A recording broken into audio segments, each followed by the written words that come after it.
Well, welcome everyone to day 3 of our Perimenopause Unpacked. I'm so glad that you are here, whether you are joining us live or listening to it after the fact. It's great to have you kind of as part of our perimenopause series. As I've said in the past, my name is Kelly Vita. I own Empower Her Fitness in Batavia. We host all of our classes and our workshops out of Zen Loft Collective right downtown Batavia across from the Boardwalk Shops. And really, where my focus is for Empower Her Fitness is empowering women to understand what's happening in their bodies and how they can adjust to that, whether that be through wellness initiatives like nutrition that we talked about yesterday, or sleep and stress management, like we'll talk about tomorrow, or of course, movement. As you know, the name probably implies, we like to do a lot of strength and yoga and Pilates classes, and really geared towards empowering women to thrive through every stage of life. We have quite a few things to cover off on again today. So hopefully you stick around for the whole time, because we have a lot in terms of movement, not just like working out to lose weight, but ultimately to improve our quality of life from today forward, whatever that looks like for all of us. So starting off with the ground rules, like we've done every day, just really trying something new, something that you may not have known before we came together and you want to try something out. Maybe that's putting a spice in your morning coffee, or sprinkling flaxseed on your salad or something of the sorts. If you want to put in the chat, we'd love to know like what you're doing maybe a little bit differently based on what we've talked about so far. But of course, also just speaking kindly to yourself. There is no voice that you hear more than your own. And so we want those to be as positive conversations and compassionate, especially as we go through this transition of perimenopause, where things can just seem really hard and challenging, and our body just feels like a little disconnected, or at least more so than it has in the past. As we go through the week, prioritizing sleep, whether that's 8 to 10 hours at night or just those restful moments during the day, so that you can step away from your office and the stressors of life and just get into nature, grab your vitamin D from being out in the sun, reading a book, listening to a podcast, something again that sparks joy. Moving daily, especially as we'll talk about in just a little bit, is key to that well-being from here forward, especially as we age and we lose muscle mass and bone mass. And we'll talk about like all of the risks and implications of the decrease in estrogen and just growing older. Lean into community, whether it's the people you meet here on these calls or others that are in your community. We would love for you to join our Facebook community and be part of the conversation. And then last but not least, remember your why. Why is all of this so important? Is it so that you can live a long, fulfilling life without major medical implications or having to be moved into a home at a certain point? Whatever it is, keep it front and center so that as those challenges come up, you really feel like you can power through because you have a bigger purpose behind it. All right. Now, with all of that said, we are going to dive into movement today, and specifically how movement of all types can be essential as we navigate the changes and the challenges that perimenopause brings. As we talked about Monday, estrogen plays a major role in maintaining muscle and bone strength, joint lubrication, and ultimately, as levels drop, women are going to start noticing more issues, more challenges. So there might be more joint pain. If you have frozen shoulder, very common with regards to women in perimenopause. If your hips hurt more than you remember them ever hurting before, that too is due to the decrease in estrogen levels. You may find that you are recovering just slower from exercise than you have in the past. You have a little bit more body fat, especially around your midsection, and you just have reduced strength or stamina. You can't go as hard or as long as you previously could. It's It's like a weird example, but it happened to me this morning. And so I was like, I have to bring it up. But I was getting milk out for my children, and it was a brand new gallon of milk, and it goes on the top shelf of my fridge. And it felt a little heavier today than it has in the past. And so I was like, okay, this is my cue that I need to prioritize strength training because as I grow older, it's not necessarily just that like 2 gallon of milk. It's anything that I want to put higher than my head.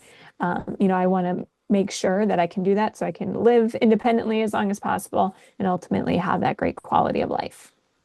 There are a lot of other benefits to exercise, as you see here. Now, we won't necessarily go through everyone line by line, but just so you understand, movement is one of the most effective tools that we have during this time. It can counteract that weight gain, support bone and muscle strength. It can improve mental clarity and your mood. And then movement also helps regulate some sleep patterns, as well as reduce the frequency or even the severity of hot flashes. Again, this is not an exhaustive list of benefits, but I do want to point out that women who don't stay active can lose about 3 to 8% of their muscle mass each decade. So, we talk about maintaining and increasing things like bone and muscle mass here. With regards to bone loss, studies indicate that women may lose around 0.5% to 1% of bone mass per year during the first few years of perimenopause. And then that's accelerated to up to 3% of their bone mass per year during the first 5 to 7 years after menopause. So after the 12 months with no period, you've now hit menopause and you're in postmenopause. For those next 5 to 7 years, you are potentially losing 3% of your bone mass. So what does that mean? Well, as we grow older and we have less strength, less bone mass, less balance, our risk of falling not only increases, but the risk of mortality after that fall also increases. So postmenopausal women about 5% of postmenopausal women die within the first year after a hip fracture. So just falling and fracturing your hip, if you're postmenopausal and you've lost so much bone mass, the mortality rate increases fivefold.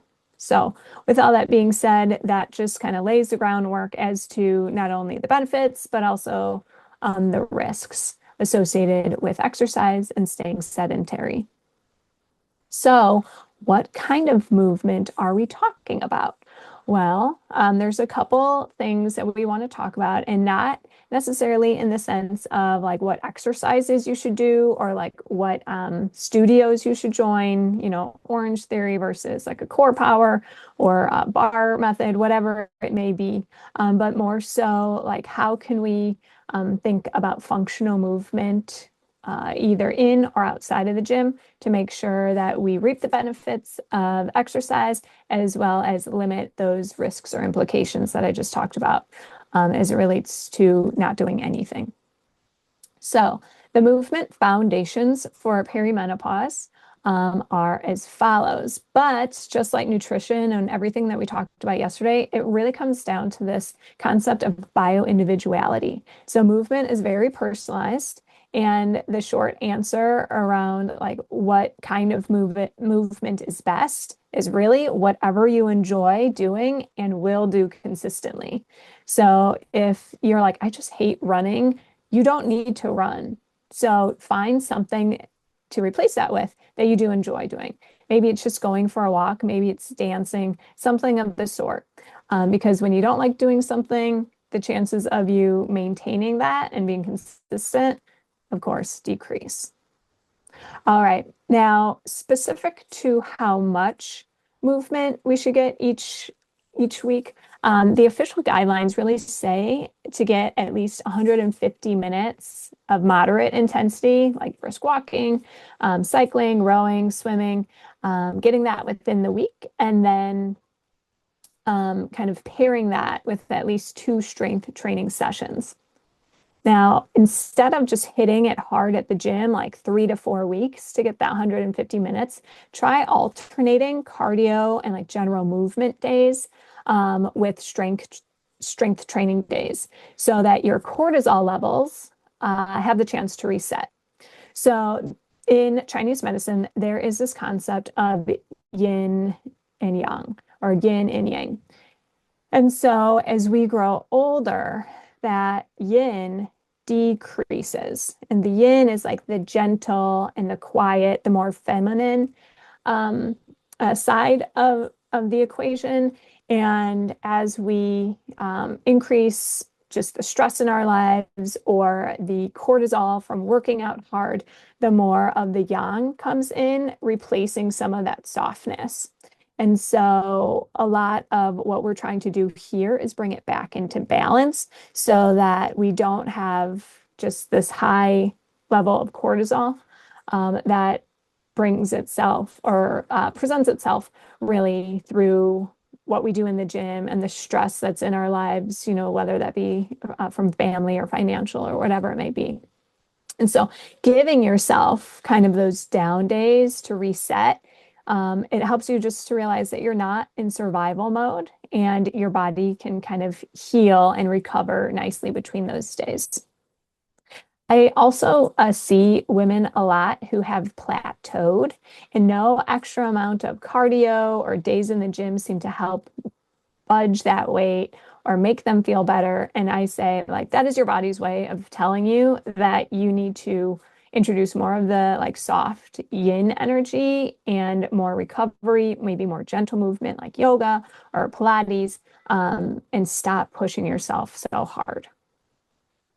Now, with regards to the strength training, I would encourage you to incorporate compound movements as much as possible. And so that's multi-muscle group movements such as deadlifts or bench presses, rather than just like the isolated lifts, just like a bicep curl. You're only working your biceps, where in a bench press, you're working your arm muscles, your chest muscles, you're engaging your abdominal muscles, etc. So think about the movements that you do and how that incorporates more than just one muscle group, because these exercises are going to help you enhance just your functional fitness while also boosting metabolic rate, improving joint stability, and like overall coordination of your muscles, so that they continue to work together as they have in the past. Now, if you don't have a history of exercising regularly, I would consider you to start slowly and just start somewhere. Again, maybe focus on things that you find fun and consider less exercise. So that might be like going to that dance class or just like going out to a live music and getting up and dancing in your seats. Again, all of that is working out, technically. We've just come to think like I have to be in a gym or in a studio to be able to check the box or consider it movement. But as I've mentioned already, listen to your body and adjust based on how you're feeling. If you don't want to have those long workouts or those really intense workouts each session, if your energy levels are low, just back off. And again, kind of going back to our ground rules, give yourself that compassion, because you are listening to your body and it is telling you like today is not the day. Chances are when you back off and give yourself a little bit more recovery, you'll come back with more energy, and kind of ready to tackle those more intense workouts after some rest. Then also think about incorporating functional movements like squats, lunges, push-ups, so that you're enhancing daily activities. We'll talk about those in just a little bit. Include balance training to enhance stability and coordination. That kind of goes back to the risk of falling.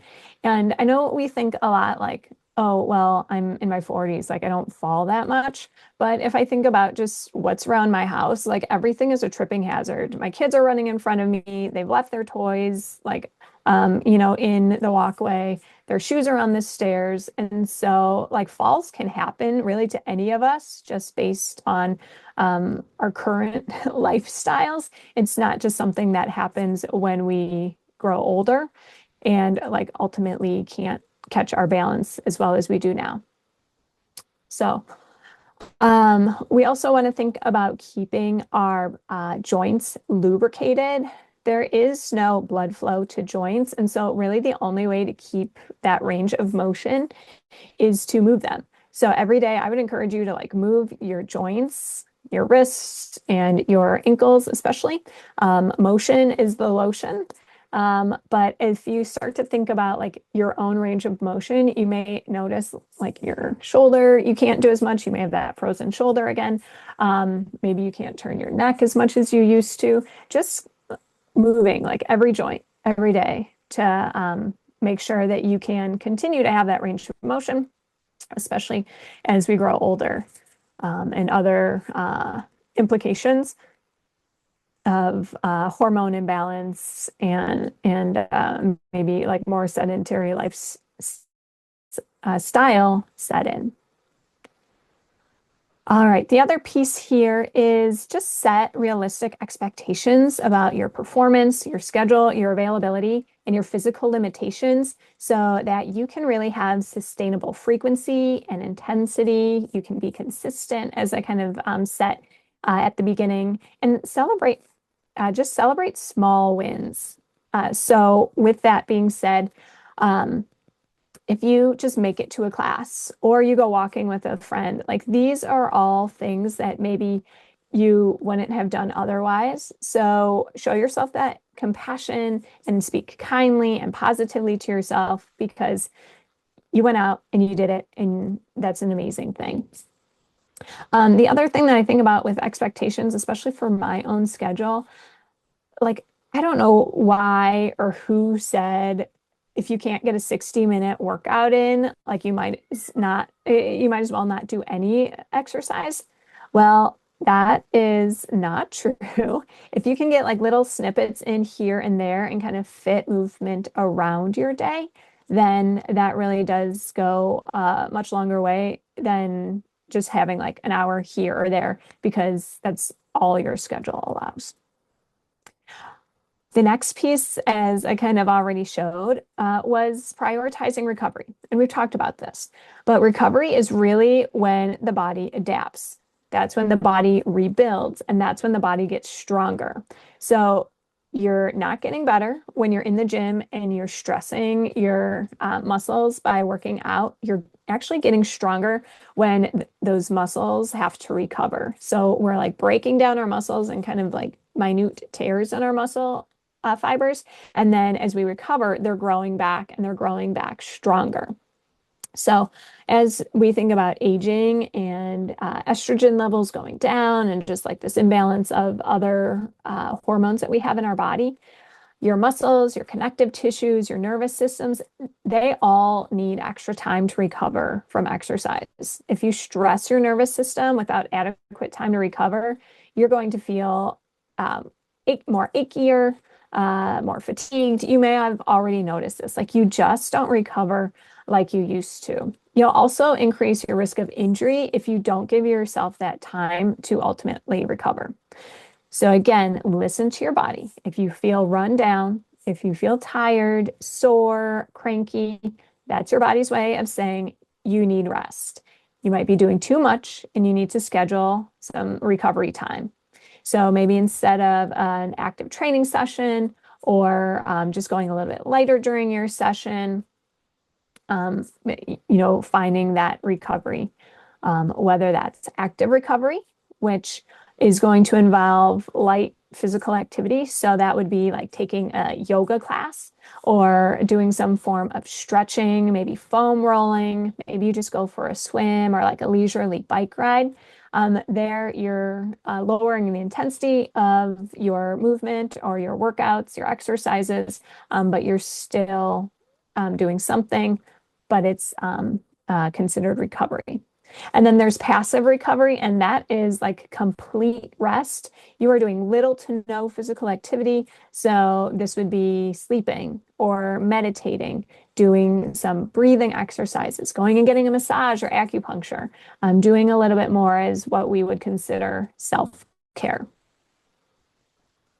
Now, there is this concept of NEPA, and I've never heard anyone like say it, so hopefully that's how it's pronounced. But this is the thought that while intentional movement, so like going to a class or going to the gym, that intentional movement is important for most women. It just makes up a tiny fraction of the energy that they expend in their day.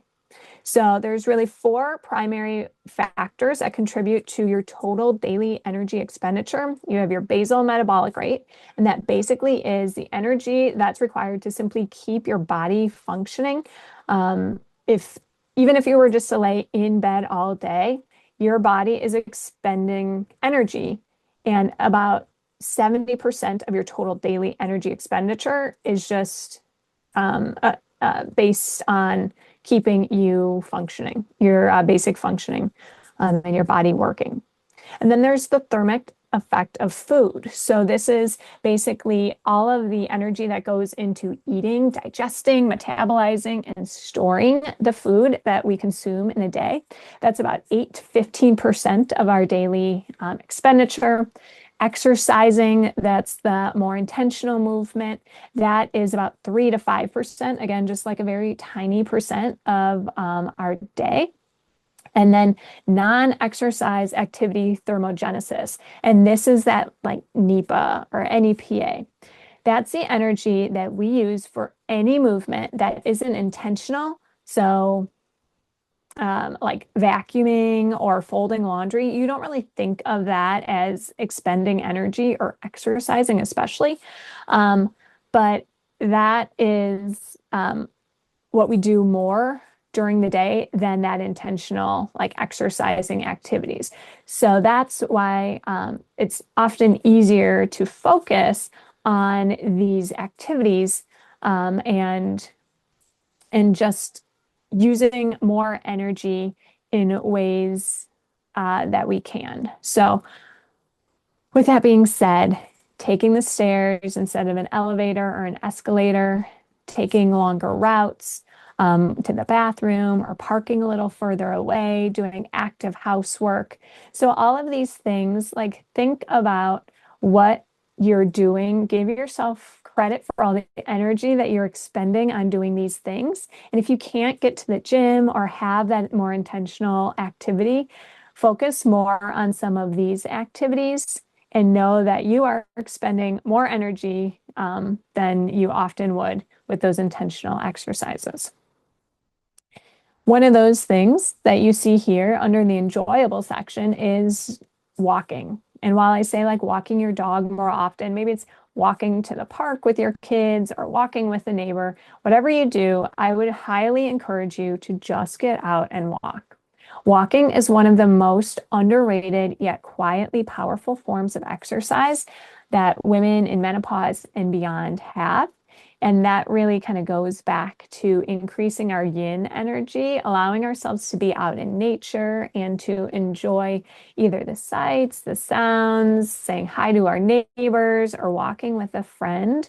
All of that really goes into building like our softer side and letting some of that cortisol or those stressors in our lives kind of decrease. So depending on the frequency and the intensity, the leisure walks can help with just a variety of things. It could be joint and muscle pain is alleviated. Maybe you notice weight gain is minimized, or you start to actually lose weight. It helps with your insulin sensitivity and improve or increase that. Helps decrease energy, increase energy, decrease brain fog, decrease irritability, anxiety, depression, and just other mood changes that especially are emphasized in these perimenopause days. Many women enjoy just walking with a partner, a friend, a neighbor. Maybe that means joining a local group, or if you don't have one, starting one, so that you can, again, kind of plug into the community and find others that you can just connect with.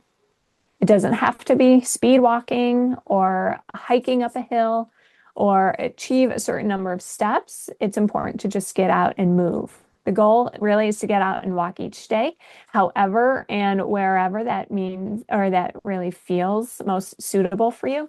I mentioned one of the pieces around just moving daily ground rule is if you go and walk like for 15, 20 minutes after a meal, that helps to regulate your blood sugar and do wonders for some of the fluctuations that come from imbalanced blood sugar, but it'll also help potentially with some of the like weight nuances of perimenopause.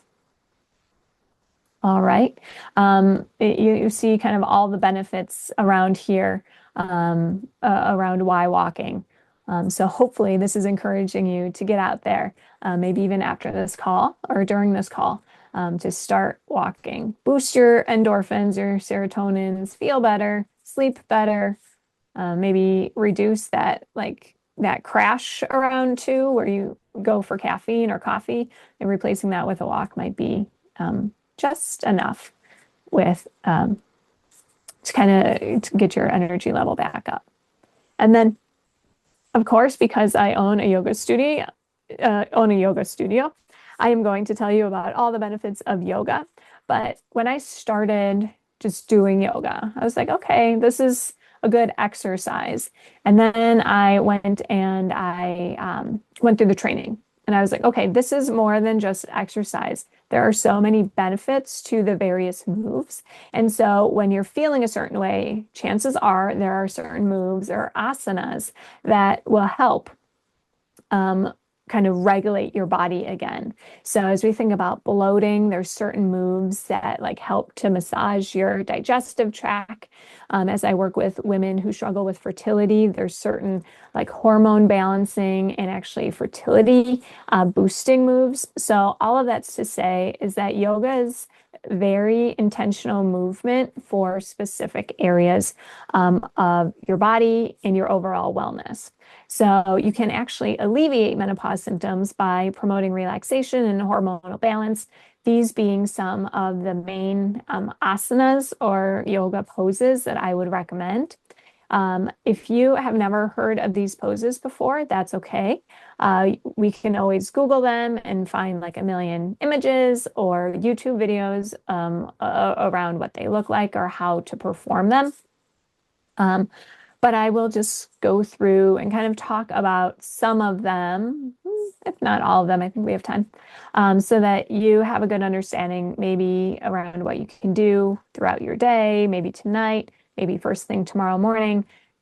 If you don't do all of the moves and just kind of incorporate one, one a day, that might be perfect. So legs up the wall is pretty self-explanatory. It's where you kind of sit with your glutes to the wall and your legs are up the wall.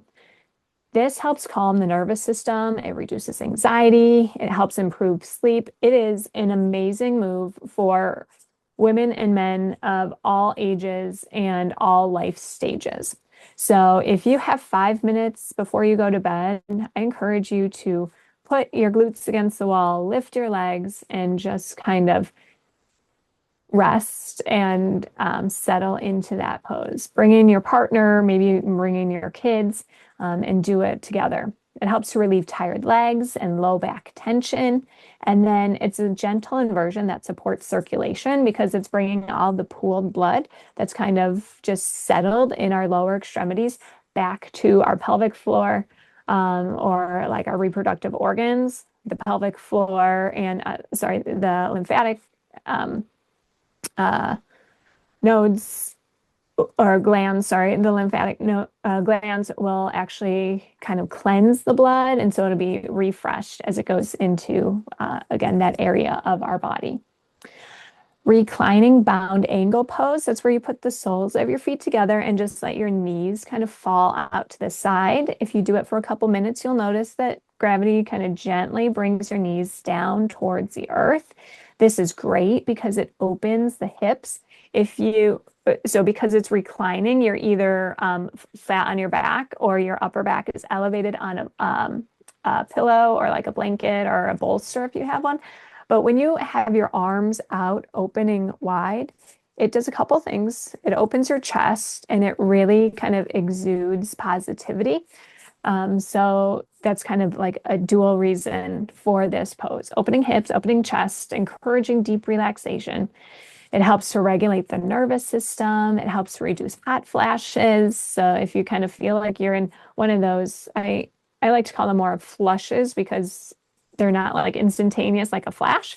But if you like start to feel that coming on, maybe coming into this pose and seeing how it helps maybe reduce or eliminate that hot flash that's coming on. And then it's excellent for hormone balancing when combined with breath work. And so there's multiple ways in which you can do breath work. You can do like a boxed breathing. And so that's where you are breathing into a count of 4. You're holding it for a count of 4. You're exhaling to a count of 4. And then you're kind of holding for a count of 4 before you start that all over again. There are ways to breathe and where you're inhaling for a certain number of seconds and then you're exhaling for a certain number of seconds more than that. So as an example, inhaling in for 4 seconds, exhaling out for 6 seconds. The more that you elongate your exhale or the longer your exhale is than your inhale, the faster you will calm your nervous system. So something that you can keep in mind there. The last piece is that alternate nostril breathing. And that is where you are covering one nostril as you breathe in on the other, and then you cover the nostril and breathe out. So like you usually put 1 to 2 fingers right here between your eyebrows, and then you put your thumb on one nostril and like your ring finger on the other, and you just breathe in through one nostril and then you breathe out the other. I'm just going to, skip to this real quick because it's important that you understand that there is some like real science behind this. The right nostril, when you breathe in and out of your right nostril, it's stimulating, it's energizing, it's linked to the sympathetic nervous system. And so activating that right nostril increases the heat and the alertness and the mental activity. So some days I'll be like dragging again around 2 p.m. and I'll just do right nostril breathing. And it's like a quick energy boost, oddly enough. The opposite is true on the left side. So the left nostril is calming and cooling. It's linked to the parasympathetic nervous system, and that's really where you start to bring in the relaxation and the calm and the emotional balance.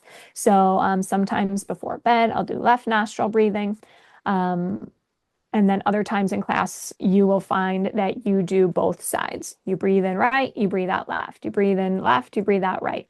And so if you don't need like the stimulation or the calm, think about doing that kind of breath work to balance your nervous system, reduce anxiety, brain fog, and just promote emotional regulation and clarity. So those are just a few of like the breath work activities that you can do in that bound angle pose with the soles of your feet together and your arms open wide.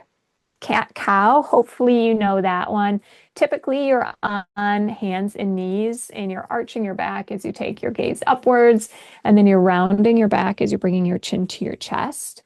Cat cow is great in my opinion because you don't have to be in that like tabletop position. Just at your desktop chair, you can easily, start to bring your chest forward and then round your back. Just find that movement in your spine so that you mobilize the spine, you ease joint stiffness, you improve circulation, and it actually helps to support hormonal function and just relieves tension in your back and your neck. Again, moving all those joints so that you lubricate them and help to maintain that nice range of motion. Child's pose, that's really where you are on your knees and either you have brought your hands above your head and your forehead down to your mat, or you have left your hips up and just brought your upper body down. That's a puppy pose. But anyways, the point to child's pose is that it really offers a sense of grounding and safety. It helps to reduce stress and fatigue, and then it gently stretches your hips, your thighs, and your ankles. So this is a great move to just come into like at any point of your day, especially when you're just feeling overwhelmed or stressed. Give yourself a few breaths here in child's pose and then see how you feel coming out of that.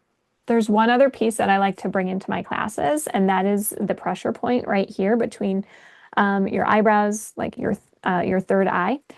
So with your head either pressed gently on your mat or stacking your fist on your mat and then resting your forehead on, you'll be stimulating that pressure point, and that more or less helps to calm you. Not instantly, but pretty rapidly. If you've ever had acupuncture, chances are they've put a little needle right here, and that's doing just the same thing. Bridge pose, that's where you're laying on your back and you bring your heels or your feet towards your glutes and you lift your hips up, leaving your upper back, your shoulders, and your head on your mat. I love this pose because it stimulates the thyroid. So if you think about just like laying flat on your back, you have that space here where your thyroid is. And so you have this space where your thyroid is. And then when you bring like your chin, or sorry, when you lift your hips up, your upper body, or yeah, your upper body raises to like an elevated position too, and your chin then goes into your chest, and that stimulates the thyroid. It also stimulates the pelvic region. It helps to build glute and core strength. It's a little bit of a back bend, and it can help improve mood and energy. Just one last one here, the seated forward fold. Forward folds are wonderful for calming the mind and relieving depression or irritability. If you even stand and just kind of bring your head down towards your knees or your thighs, that's a standing forward fold. If you are seated, that's more or less with your legs out in front of you. And again, just bringing your head down towards your knees or your thighs. Beyond just calming the mind and relieving depression or irritability, it helps to stretch the spine and the hamstrings. And then because of how we're bending at our waist, it's massaging our digestive tract to help support digestion and reduce bloating. So not to overwhelm you with a lot of new poses, but maybe you've been going to yoga before and you're like, I don't know why I do any of these, but like I feel great after. Well, there are real reasons why certain moves or poses or asanas are selected for certain classes based on what it's meant to do. Open or relieve stress, relieve depression, etc. All right, so moving on from yoga, we're going to talk about training basics. So this is going to be more so like when you're in the gym, kind of what you are going to strive to do. There are 6 specific training goals that we recommend for women in perimenopause and beyond, and I'll kind of break it down by each one. So most of these goals here don't take much time, and you can do quite a few of them together. They're complementary. But in taking the time to do that, you can see significant improvements in your pelvic floor function, your balance, your power, even if you just do it for a few minutes of training each week. Your pelvic floor, like again, hopefully by this time I love asides, but your pelvic floor is like that little bowl that sits in your pelvis and it holds all of your organs. So specifically, you have your bladder, and you have your uterus and your rectum. And so, with all that being said, those oftentimes weigh heavily down on your pelvic floor. And if the muscles are weak, maybe from just being pregnant, not even a vaginal birth, but just being pregnant and having all that weight down, potentially your pelvic floor can be weak because of the loss of estrogen, and those muscles are just losing like tissue. All that's to say, that's when you start to potentially have pelvic floor dysfunction with incontinence or prolapse, things like that. So that's why we really like to talk about the pelvic floor and the importance of it. The pelvic floor is not just, if you're like, I don't really mind like peeing myself when I sneeze, that's one thing. But the pelvic floor is connected to so many other muscles that if you have like continuous back pain, I always recommend a pelvic floor therapist. Like there are certain pains in your body that I could be like, it is probably a weak pelvic floor. And you would be like so surprised as to the fact that that plays such a big function in your overall wellness and well-being. The other piece, and we'll get into it in just a little bit, like when I say power, I mean like the ability to quickly move. So as we think about like those tripping hazards in your house, like being able to jump to the side or being able to just like hoist yourself up off of a chair, it's not necessarily like the power behind a punch or something like that. Hopefully you're understanding that so many of these movement things that we're talking about is like, I just want you to be the best you for the rest of your life. Not necessarily like go out and win a fitness competition. Okay. So with that being said, we'll break down each of these goals, starting with maintaining or gaining strength, muscle and bone.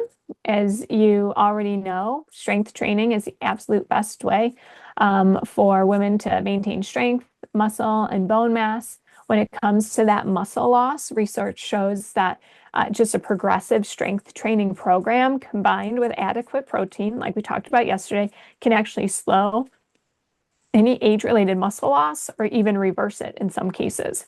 So that's why I really like tried to hit home yesterday the importance of enough protein, not just necessarily to like feel full, but to make sure that we're maintaining, if not gaining, muscle mass, especially as we age. Muscle, as I've mentioned in the past, has more insulin receptors, so it helps with insulin sensitivity and helps with blood sugar regulation.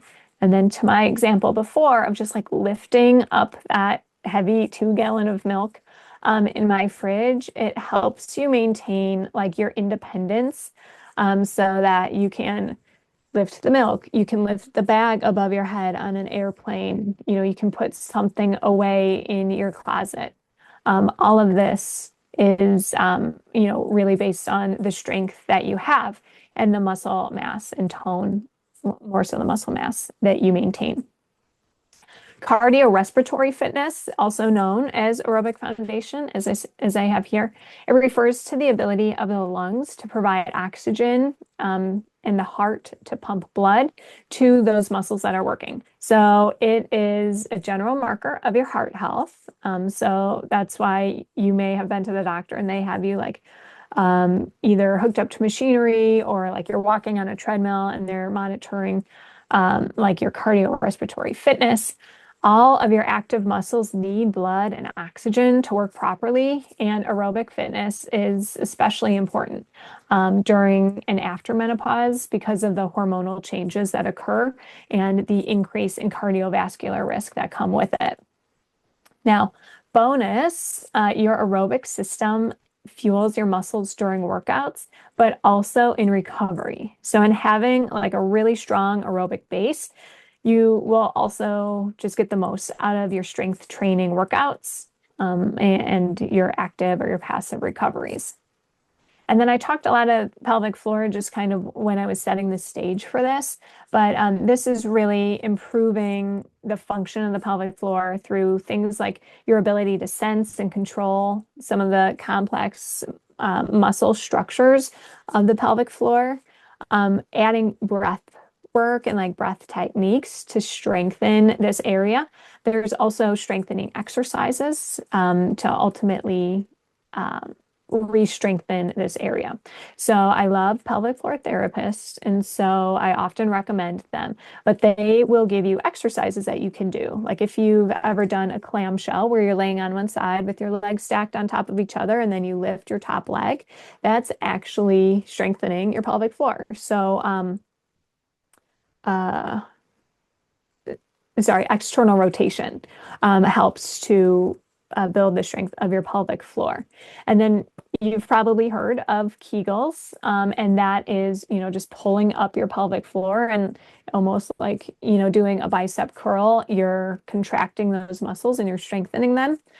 There is also the ability to over strengthen pelvic floor muscles. So that's why we like those breathing techniques where you're taking that deep breath in and expanding all of your core muscles and even like the pelvic floor muscles so that you're lengthening before you lift them up in that Kegel and strengthen them. And then we've talked about that loss range of motion as we age, especially as we think about the changing in our hormone levels, the loss of estrogen, and just a combination of inactivity and general age-related stiffening of connective tissues. So this is what we call, or this creates rather, what we call a feed-forward cycle. So as women, or really anyone, lose their range of motion and struggles to accomplish everyday tasks. So let's just say like looking over your shoulder to back up. As you kind of lose that, I don't know if you've ever had a sore neck, but sometimes when you do have a sore neck, you like end up moving your whole body. And so that's similar in a sense. So if you start to lose your range of motion, chances are you're going to move other aspects or use some like modern technology to help you. So we don't need to look over our shoulders anymore when we're backing up because we have the backup camera. Well, like this movement helps us keep that range of motion. So if we don't do it, we're ultimately going to lose it. So if you have less range of motion, and then you stop doing it because of that lack of range of motion, then you're going to lose more range of motion, and like your connective tissues are going to become stiffer and on and on and on. So that's like that feed forward cycle. So that's why we want to have that like daily movement and range of motion for all of our joints in our body. And then the goal with movement is really to maintain or develop enough range of motion in your joints to be able to safely and independently perform tasks of just even daily living and enjoy the activities that you love to do. And then most of the time we don't think about balance because it just kind of happens seamlessly and so seamlessly that we're not conscious of it until actually like we need to be, until we're off balance. And as I mentioned before, like this might not be a thing for you right now. You may be like, no, I can easily move around or stand on one foot. But it also kind of goes back to just navigating your daily life and the hustle and bustle around you so that you can balance or catch yourself if you're falling, kind of mixed with that last piece of the power. And in class, I like to work on balancing, whether that's like in a tree pose, so balancing on one leg, or single leg exercises, so that in like a deadlift, we're focused on finding balance in that standing leg as we take that range of motion down and up. And then, like I have already mentioned, improving your power output just really will help to boost your reaction time and build strength that you need to catch yourself, to jump out of the way if something's coming at you, or to prevent yourself from falling and ultimately hurting yourself. There are quite a few major movement patterns, and so this is going to be like intentional but functional movement. And I read this phrase not too long ago, and I absolutely love it. The main goal for most women isn't to excel in the gym, it's to function well outside of the gym. And so that's really where we start to think of these foundational movement patterns that we go through every day, and picking something up and putting something away, in getting ourselves out of bed, whatever it may be. We are pushing and pulling. We're squatting, we're hinging, we're going down on one leg, kind of in like a lunge, we're carrying heavy things, or we're turning to put something away or to grab something. All of these are like the major movement groups, so that as we're thinking of maybe intentional movement, bringing in some of these major movement groups with these examples of exercises or activities so that we can strengthen those movement groups to, again, kind of move and function well, even outside of the gym. There are also major movement patterns for our trunk or our core. So that's going to be anti-rotation. When something wants to pull us one way, we're not allowing it. That's what like the Pallof press is. Anti-extension being the plank, lateral being the side plank. And so that really, just helps to stabilize our spine, especially when it's under some type of loaded, bending down, picking something up. Yeah. So with all that, the last piece is functional movement patterns from moving off the ground or moving on the ground. So if we think about like as we grow older, if we were to fall, we want to make sure that we can crawl to safety, or that we can ultimately get up and maintain our independence as long as we can. So in perimenopause, hopefully you're seeing exercise isn't just about calories, it's about movement literacy. It's all about training the patterns that life demands and reinforcing the core's ability to resist and create motion, and then connect with the ground and build confidence and strength kind of around that. Okay, I'll just leave you with some quick do's and don'ts, very similar to those of nutrition. It's all about listening to your body and understanding what works well for you, taking the time to recover as you need it, and incorporating some of that restorative movement, and then including strength training so that you can build muscle, support bone, boost metabolism. And then for the don'ts, too much high intensity exercise can spike your cortisol. It can worsen symptoms of perimenopause like fatigue, sleep issues, weight gain, hot flashes. There too, like if you are going to, a gym and it's like all go all the time, but you have plateaued from any weight loss, chances are you're overtraining and you need to start kind of stepping it back into something that's a little bit more gentle. If something hurts, don't do it. Don't rely just on cardio. We really need that strength for our muscles. I mentioned yesterday when we don't have enough calories because we're not eating enough and we're doing a lot of cardio, it's going to go and take what it needs from our muscles and our bones. And that's the last thing that we want, especially in perimenopause. Don't skip warm-ups or cool downs. They're extremely important, especially as we get older. And then don't compare yourself to your younger self. We are in a completely new phase of life, one where we are looking to bloom and to really embrace, where we're going. And so our body's needs are just different and they're valid. Giving ourselves that compassion and understanding during this time is really important as well.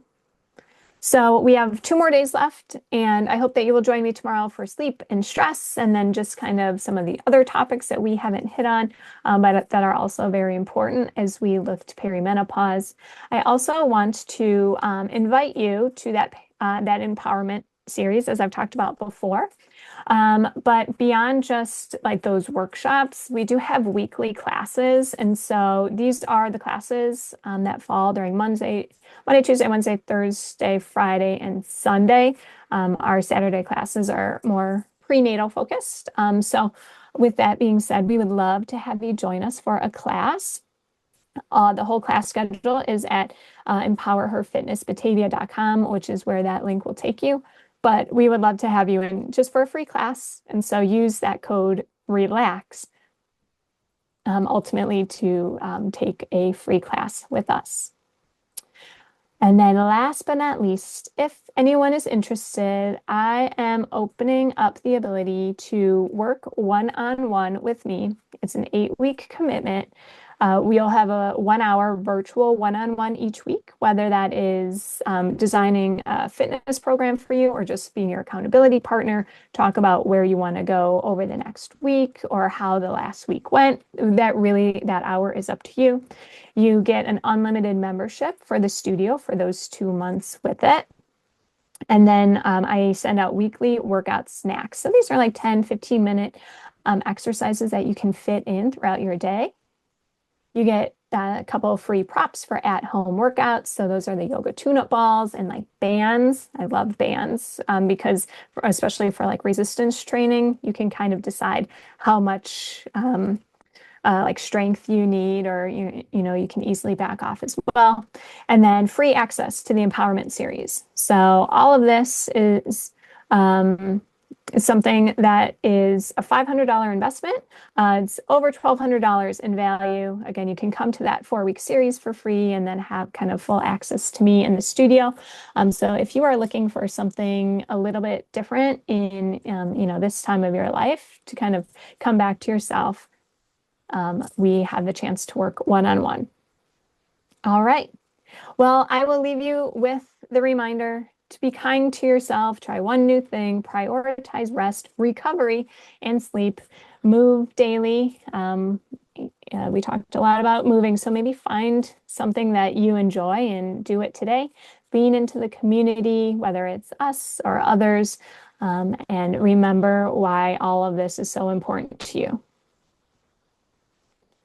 Thank you so much for coming and spending your lunch hour with me. I hope you had a great time here. I know we're right at the hour. If you have any questions, feel free to join me in the Facebook group and we can answer them there, or we can dive in them tomorrow.